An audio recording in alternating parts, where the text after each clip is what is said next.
Hola, buenas noches a todos desde Perspectiva Mundial.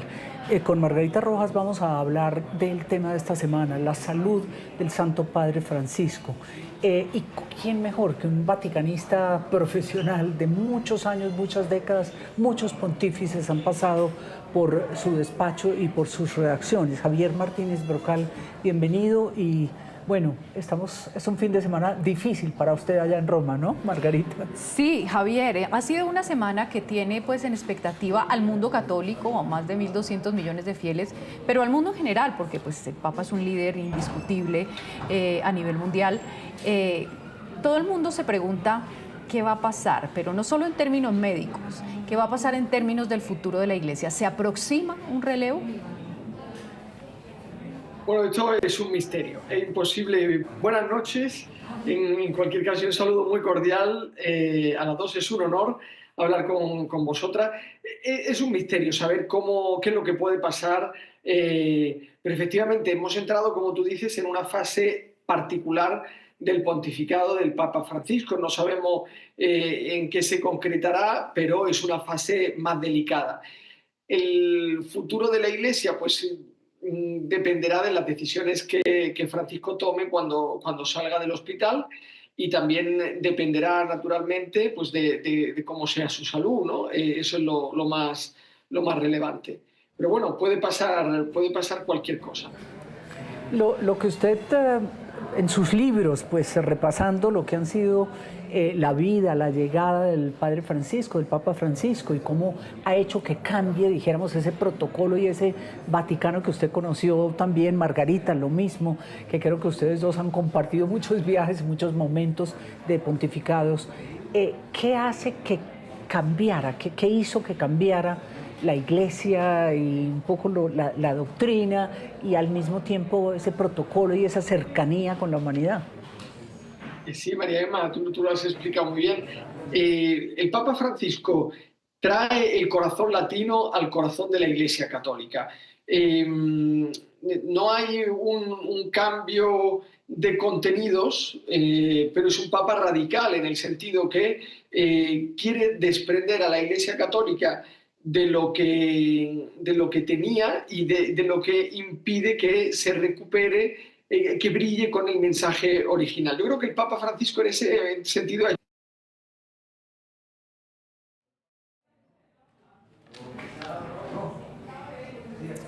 Tenemos problemas con la señal. Javier Martínez está en Roma, es allá casi de madrugada, pero mientras podemos recuperar la señal, pues queremos ver un poco lo que estaba contando él. Él tiene un libro que enfatiza en ese ángulo, en el Papa de la Misericordia, es decir, cómo el Papa Francisco lo que ha tratado en el fondo es volver al mensaje más elemental, primigenio de Jesucristo, que era el mensaje de misericordia, claro, con los más débiles. Y él menciona mucho en el libro, que es muy bonito, como los gestos, como cuando llegaban las noticias a él, que le tocaba ayudar en la redacción de todos aquellos vaticanos. Ahí lo estamos viendo, la imagen del Papa de la Misericordia, y de su segundo libro también, el diálogo con Javier Martínez del Papa Francisco, la entrevista, la gran entrevista, que fue el sucesor de Benedicto XVI.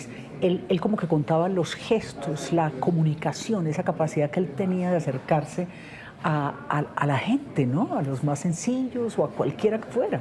Sí, es interesante cómo muestra él el Papa sencillo que fue, que en el fondo no ha transformado, como él decía, el dogma, pero ha tratado de hacer una iglesia nueva desde, quizá casi más desde el cómo, no tanto modificando la doctrina, pero sí cambiando radicalmente la concepción que tiene la iglesia del trabajo de pastoral, sobre todo el trabajo de la propia curia, ¿no? Del papel del Papa, de lo que hay en torno a él y del papel de la curia romana. Margarita, a usted le tocó, como hemos visto con lo que dice Javier Martínez Brocal, a usted le tocó muchísimo estar allí.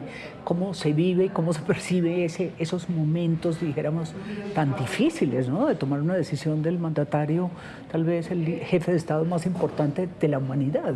Claro, claro, porque su influencia pues pasa del ámbito político al ámbito religioso y en esa medida pues trasciende todas las fronteras. Tiene el estado más pequeño del mundo, pero tiene la influencia más grande. Entonces sí, nos preguntamos si estamos en vísperas de un nuevo cónclave, si estamos en vísperas de una nueva etapa. Lo que parece indiscutible es que más allá de lo que pueda ser este desenlace de la salud del Papa, sí, ya empezó inevitablemente el ocaso de un pontificado que está cumpliendo 12 años. ¿Una recta final, diría usted? Una recta final, un cierre inevitable, más temprano que tarde, así sea cuestión de días, semanas o meses, vemos que el Papa Francisco está cerrando un ciclo y en esa medida también está ya cerrando un legado. Sí, si recuperamos la señal, quería preguntarle a Javier Martínez Brocal, pero la aprovecho a usted mucho porque lo conoce muy a fondo.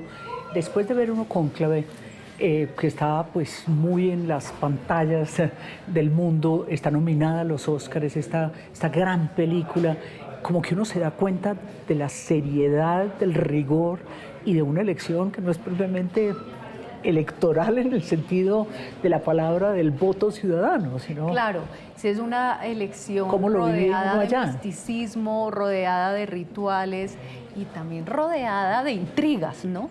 Que lo vemos en la película muy claramente y digamos que queda en evidencia todo lo que está en juego en términos de la elección de un papa, que es también cómo se define el poder interno y cómo se define el enfoque que la Iglesia va a buscar, que sin duda con Francisco dio un giro. El cambio de Benedicto XVI a Francisco fue un giro radical hacia la izquierda, dirían muchos en términos de la política, un papa con una visión mucho más abierta al mundo, a los necesitados, una visión mucho más social. Y claro, ahora lo que la Iglesia en este momento está definiendo es qué rumbo va a seguir, si va a seguir la línea de Francisco o si va a volver al conservadurismo, dijéramos. Digamos, a la línea conservadora. Y tenemos a Javier. Javier, si nos escuchas, ahí es donde más quisiéramos saber tu opinión y tu experticia de cómo se está moviendo en Roma. Eso, ¿para dónde va la Iglesia? Fíjate, estamos en un momento muy delicado, porque es un momento en el que, muy delicado y muy sencillo, porque la reforma que ha hecho el Papa Francisco está ya en marcha.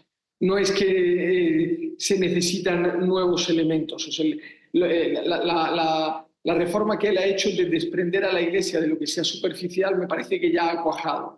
El momento es delicado porque en el momento en el que el Papa entra en el hospital, él es el primero que bromea, dice, cuando el Papa se enferma empiezan a soplar vientos de cónclave. Entonces hay que pensar al futuro de la Iglesia, que decidirán los cardenales cuando tengan que decidirlo. Yo, en cualquier caso, esta tarde ha habido un encuentro muy largo con los médicos, en el que lo que ha sorprendido es la transparencia con la que se está hablando de este momento histórico para la Iglesia Católica. Y cómo, bueno, pues los médicos decían que su prioridad es que Francisco regrese a Casa Santa Marta, que se cure y que él pueda tomar libremente las decisiones que estime oportunas. Yo creo que todavía es precipitado hablar del final del pontificado del Papa Francisco. ¿Qué nos deja este Papa Francisco? ¿Qué reformas en un momento donde la geopolítica mundial se inclina a la derecha? Tenemos elecciones este domingo en Alemania que seguramente que suenan mucho hacia la derecha. ¿Cómo lo ve usted? Yo creo que es peligroso pensar en este Papa en términos de derecha e izquierda.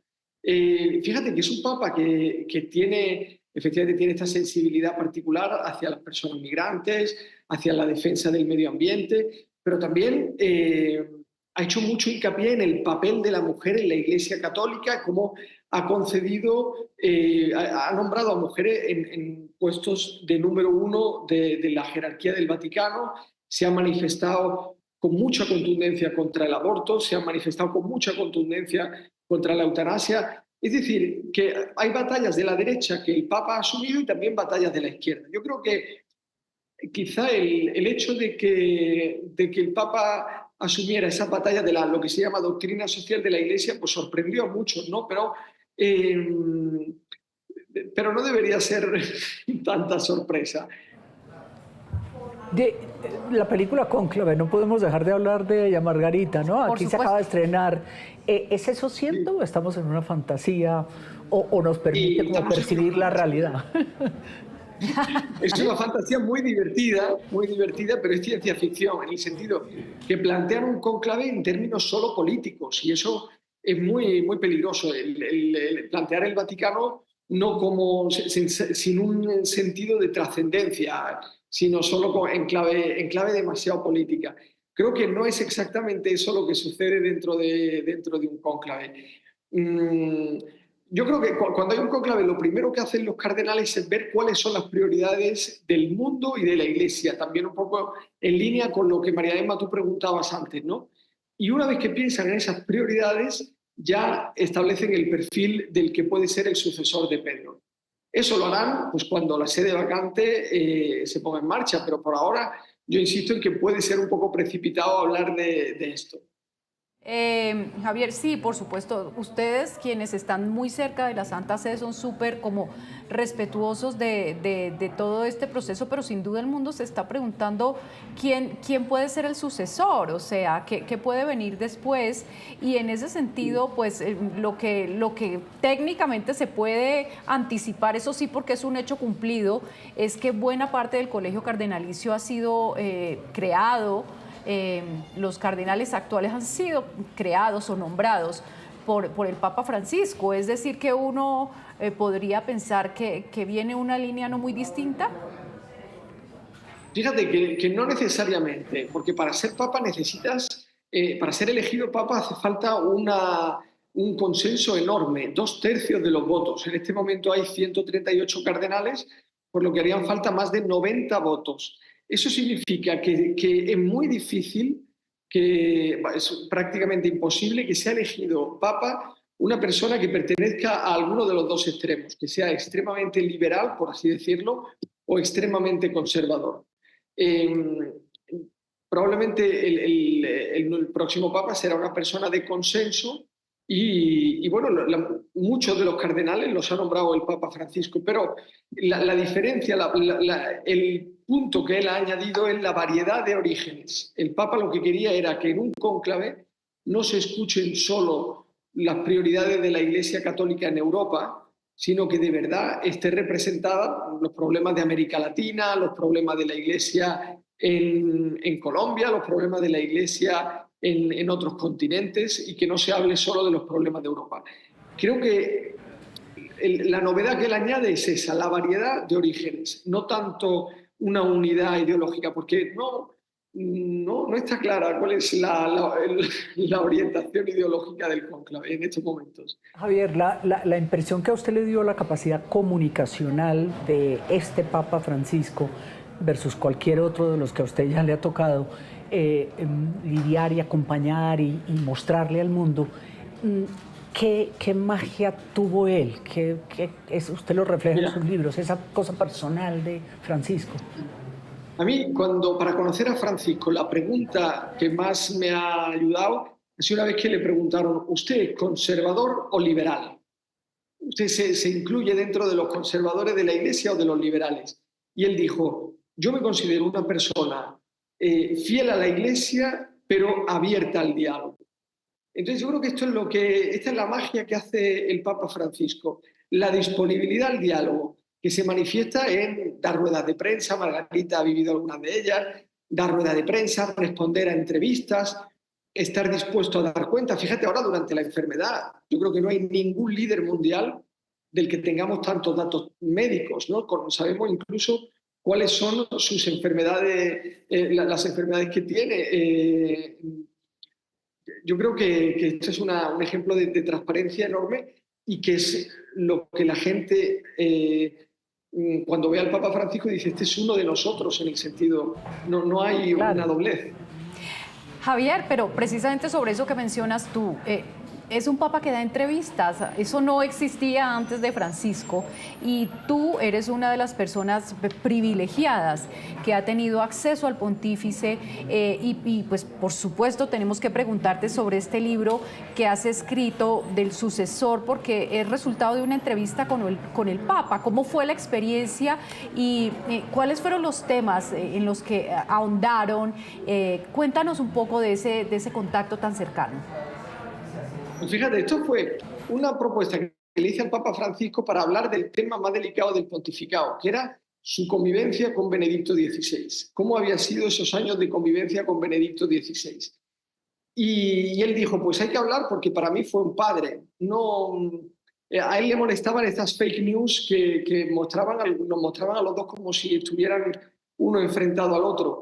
Y por eso pues el resultado es el sucesor, que la verdad es que es un libro que a él disfrutó mucho haciéndolo y yo la verdad también disfruté. Es una entrevista en la que, fíjate, le pregunté muchas cosas sobre cómo fue el cónclave en el que él fue elegido papa y es la primera vez que un papa revela qué es lo que ocurrió dentro de un cónclave, por qué lo votaron, qué es lo que pasó. Eso fue muy interesante. Y usted me imagino que estará ahí siguiendo y la prensa del mundo entero. A mí me ha sorprendido muchísimo cómo todos los medios de comunicación del mundo, no sé si así fue cuando le dijeron, pero ahora sí es una cosa masiva y usted la maneja de alguna forma. ¿Cómo es manejar como esa estructura de tantos medios de comunicación vaticana? Bueno, es menos dramática de lo que parece, María Emma.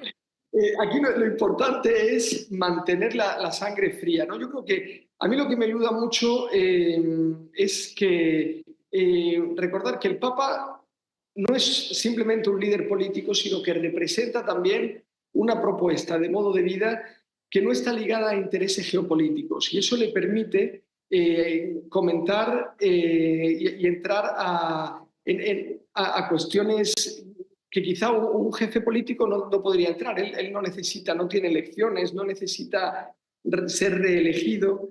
Entonces tiene mucha libertad para defender la dignidad humana en todo el mundo. Javier, queremos agradecer tu tiempo, compartir con nosotros estas experiencias. Para cerrar, ¿qué nos deja Francisco? Es demasiado temprano para despedirlo, como dices tú, pero ¿qué le deja Francisco a la Iglesia?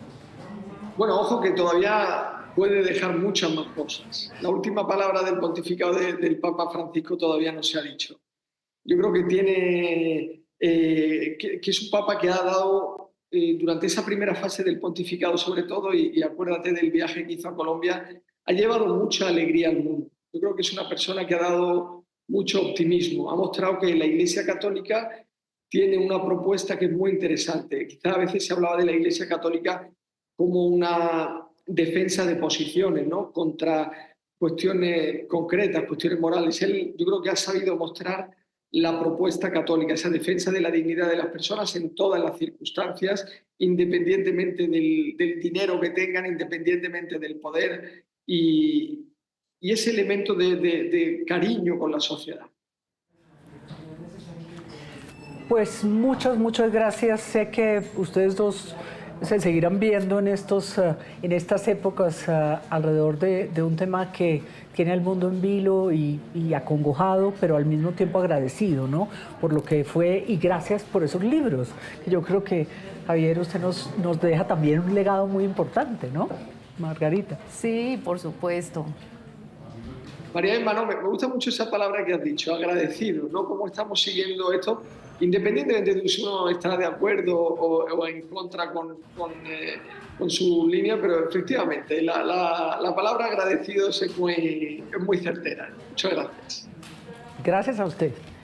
Buenas noches, Javier. Y nosotros, pues, seguimos hablando del legado del Papa Francisco porque, sin duda, en este momento en que ellos son muy prudentes, los que están muy cerca del Vaticano son muy prudentes, pero es cierto que ya se están moviendo una cantidad de fuerzas, una cantidad digamos, de Sí. proyecciones sobre lo que viene. Eso quería preguntarle yo a usted, un poco reflexionar sobre la geopolítica, que él, obviamente, en esa prudencia ya que usted bien lo describe, tal vez yo me sorprendí un poco, pero puede ser eso, la prudencia y la discreción con un tema tan serio. Sí. ¿Esa geopolítica, Margarita, está ahí presente? Sí, lo decía él en relación con lo de la película del cónclave, lo decía Javier, sí, seguramente está un poco extremada, ¿no?, el tema de las intrigas y del poder, pero es cierto que se mueven muchas cosas en torno a la elección de un cónclave y quizá no tan siniestras como esas que vimos en la película, sí. Pero sí se están jugando en este momento, porque además el Papa Francisco ha enfrentado una oposición muy dura, una oposición además no subterránea, una oposición abierta de cardenales que han disentido públicamente de él, de cardenales que lo han cuestionado públicamente, que le han mandado cartas, que le han pedido que reverse posiciones o que precise posiciones. El enfrentamiento con el equipo de Benedicto XVI, que también fue muy público, ¿no? También, y los cardenales, digamos, más poderosos de la Iglesia estadounidense que le han reclamado fuertemente sus posturas sobre las uniones gay, sobre todas estas cosas que son bien controvertidas, y le han dicho al Papa públicamente, explíquese, o esto es un error. Entonces sabemos que él enfrenta una oposición muy fuerte a sus reformas. Y es que, claro, el tiempo pasado, y Francisco, la salud del pontífice, pues le ayudó mucho en los primeros años, en esos primeros 7, 8, 9 años, fueron muy sólidos y sus posiciones yo creo que sí ayudaron al mundo, a la política mundial, al cambio. Pero hoy, en una radiografía, en un mapa que uno ve tan de derechas, no se sabe cómo el próximo Papa va a cambiar, porque la diferencia entre Benedicto XVI y el Papa Francisco es muy grande, fue muy grande, Margarita. Fue ¿no? muy grande, y ahora, digamos, es triste como también reconocer que la influencia política se ha perdido mucho, al menos en términos de, por ejemplo, todo lo que el Papa intentó con Ucrania, intentó mediar, ha hecho muchos llamados sobre Ucrania que han caído más bien como en el vacío, llamados para cesar la guerra en Oriente Medio, que es un tema pues más cercano y más próximo también al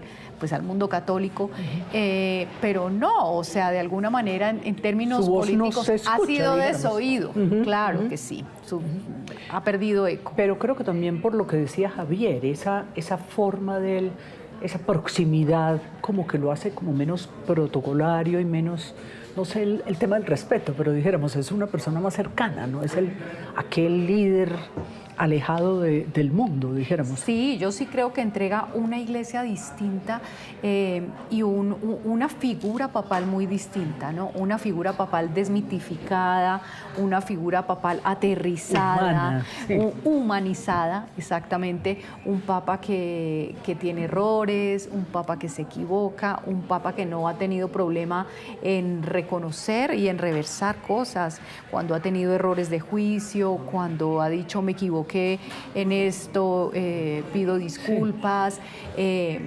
Así que yo creo que sí es un papa que nos ha enseñado una forma de liderazgo muy distinta, una proximidad muy distinta con los fieles, y es lo que ha tratado también él de pedir para sacerdotes, para cardenales, para obispos, unas figuras más cercanas. Pues esa visita a Colombia es memorable, creo que hemos tenido varias muy importantes, pero esta tal vez ha sido la más emotiva, y uno ver al Papa, estar cerquita de él, esos ejemplos que da Javier Martínez en su libro son muy interesantes. La gente dice, pero ¿cómo? Es que no me importa que pase un segundo por ahí. Él sabe que el pueblo mexicano, en este caso era una visita de Benedicto a México, el Papa nos vio aquí a los mexicanos rodeándolo. Entonces es como esa cercanía que él sabe que el mundo, él sí fija doctrina de alguna forma, no la doctrina católica tal vez, o las posiciones más radicales de izquierda, pero él sí fija como su sello está ahí marcado, ¿no? Yo creo, y uno al menos podría esperar que también haya con esa impronta marcado el tema de la pastoral de la iglesia, es decir, que también esté habiendo una transformación en términos de la relación de los pastores con sus comunidades, de la forma en que se está haciendo misión en el mundo, de la forma, porque digamos su mensaje es: nosotros no somos unos príncipes, ¿no? Elegidos por Dios y privilegiados, no, o sea, nuestra misión es estar con las ovejas, pastores que vuelan a oveja, y estar con los que más lo necesitan, con las periferias humanas y existenciales. Entonces, digamos que sí, ojalá haya calado el mensaje en términos de quienes están haciendo misión religiosa. Y para un país como el nuestro, para una América Latina, es tan importante el tema de la iglesia. Uno lo ve en las zonas, en los territorios colombianos, lo ve en el Chocó, lo ve en el Casanare, lo está viendo en estos conflictos que está teniendo Colombia, como él también se preocupó mucho por tratar de hacer la paz con nuestro país, de que la insurgencia, de que de alguna forma Colombia se pacificara, ¿no? Nos acompañó muy de cerca. Colombia estaba casi siempre en los pronunciamientos del Papa, sí. Pero ahora, después de que vino, de que acompañó el proceso de paz, de que ha expresado toda su solidaridad y de que le pidió al país, nos dejó unos mensajes tan importantes de luchar por la paz, de cuidarla, de trabajar por ella, pues lo hemos visto ya más ocupado con otras regiones del mundo, pero el acompañamiento de su pontificado con Colombia ha sido invaluable. Sí, y cuéntame un poquito de los libros de Javier Martínez. ¿El sucesor es el sucesor de Benedicto? Sí, el sucesor es que la conversación de Javier con el Papa Francisco giraba muy en torno a esa experiencia que también era inédita en la iglesia, que era la coexistencia de dos papas. Claro. Un papa vivo, retirado, y un papa en ejercicio, que también se planteó muchas veces como un escenario de confrontación, que no lo fue. Porque era la primera vez, era la primera 1600, vez que coexistían, sí, digamos. Sí. Entonces, Francisco habla de Benedicto, de su relación, de lo que aprendió de él, porque además pues Benedicto fue un teólogo muy importante que de alguna manera marcó a toda esa generación de cardenales, ¿no? Que estuvo con él y que fueron un poquito también posteriores a él. Entonces, claro, lo que sabemos es que tuvieron una relación cercana, que el Papa lo visitaba, el Papa Francisco. Como lo escribía Javier, que era como un papá. Exacto, como un papá, y que mantuvieron esa interlocución, aunque obviamente en la prensa se habla de que hubo momentos de crisis, sí, confrontacionales, y de que Benedicto movía pues como hilos del poder desde donde estaba, pero...